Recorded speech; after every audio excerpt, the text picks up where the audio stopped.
So we all know AI has totally changed the game for software developing, right? It's made writing that first 90% of your code incredibly fast, almost a commodity. But this amazing speed has created a brand new and much harder problem. How do we guarantee the quality of that final critical 10%? Let's dive in. And here's the paradox we're all stuck in. You've got AI assistants that can spin up a prototype in literally minutes. But our ability as humans to actually review and validate all that code, we're completely overwhelmed.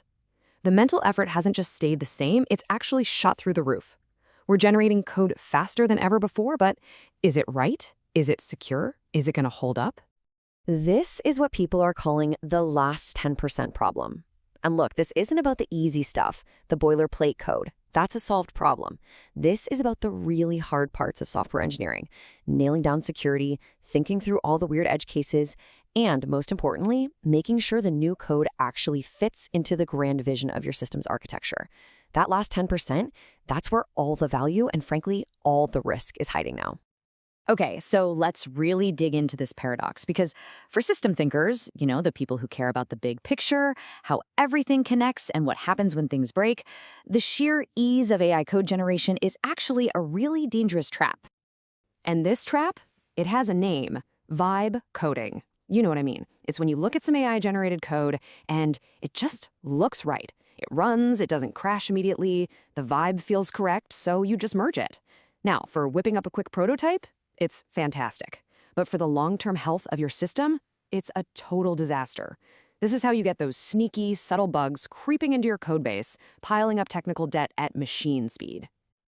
To really get why this is so scary, you have to understand that AI-generated bugs are a completely different species than the ones we're used to fighting.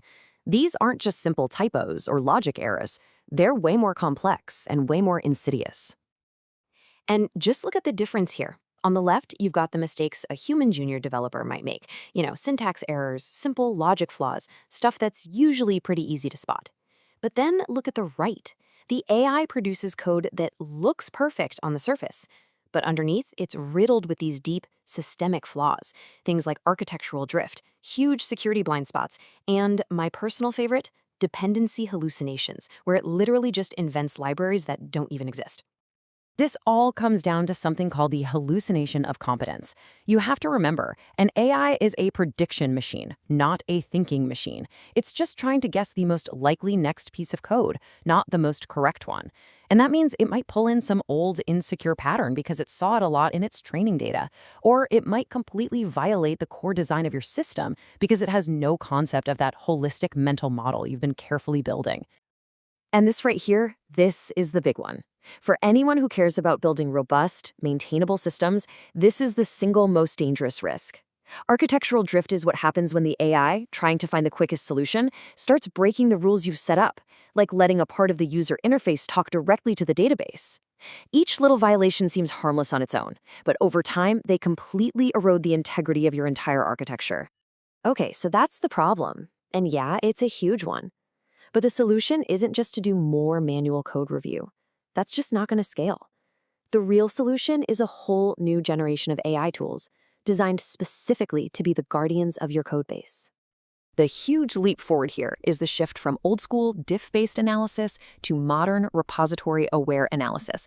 See, the old tools would just look at the specific lines of code that changed. They had no idea if your little update in file A was about to cause a 5-alarm fire over in file Z. But the modern tools, they index your entire codebase, building a massive knowledge graph that actually understands all those complex system-wide connections. And this new power, it has a name, Codebase Intelligence. It's the difference between a simple spell checker and a true professional editor. The key thing here, and you can see it right in the definition, is that these tools understand intent, not just syntax. They can reason about where your system's boundaries are, they can track dependencies across a dozen different microservices, and they can even tie the code back to the original business goal. And get this, these tools are not just sitting on the sidelines leaving comments. No way. The best of these new tools are agentic. They don't just tell you there's a problem, they can actually suggest a fix, generate the tests to prove that the fix works, and in some cases even commit the change for you. They're active partners, not just passive critics. All right, this all sounds great, but how do you actually put these new guardians to work? Well, it's not about picking one single magic tool. It's about building a layered workflow, a real playbook designed for system thinkers. Let's take a look at what that is. So, the perfect workflow has 4 layers of defense, like armor for your code. First, the local layer. You draft and verify right there in your editor before you even commit anything. Second, the review layer. At the pull request stage, you bring in tools to validate the high-level logic and architecture. Third, the security layer. You have automated security and compliance checks baked right into your deployment pipeline. And finally, the strategic layer. You use tools that periodically monitor the long-term health of your system. This stack approach means you're using the right tool for the right job. It's like building a specialized pit crew for your code. Need to enforce architectural rules across multiple services? A tool like Kudo is what you need. Trying to make sense of a 10-year-old legacy system? CodeScene can literally draw you a map of the hotspots that need your attention. Just trying to understand why an AI wrote some bizarre piece of code? A conversational tool like CodeRabbit is perfect for that. It's all about building your own team of specialized AI agents. So where is all this going? Well, it's leading us to a pretty profound change in what it even means to be a software engineer. We're moving away from a world where we just write code to one where we orchestrate intelligent agents that write, test, and even fix the code for us. Let me just paint the picture for you. Right now, today, an AI tool might leave a comment on your pull request that says, hey, this could be a bug. You read the comment, you think about it, and you fix it. The future state is something people are calling flow to fix.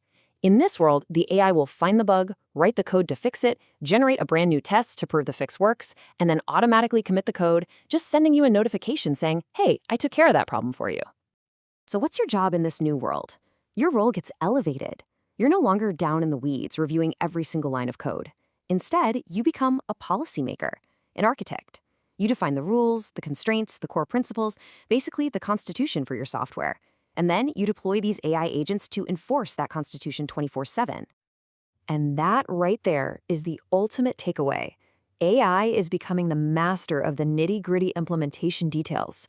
But the job of guaranteeing the integrity, the coherence, the vision of the entire system, that stays human. It just gets amplified and empowered by this new class of AI guardians. So the question we have to ask ourselves is no longer, can an AI write this code? But rather, have I built the right system of guardians to guarantee this code is correct?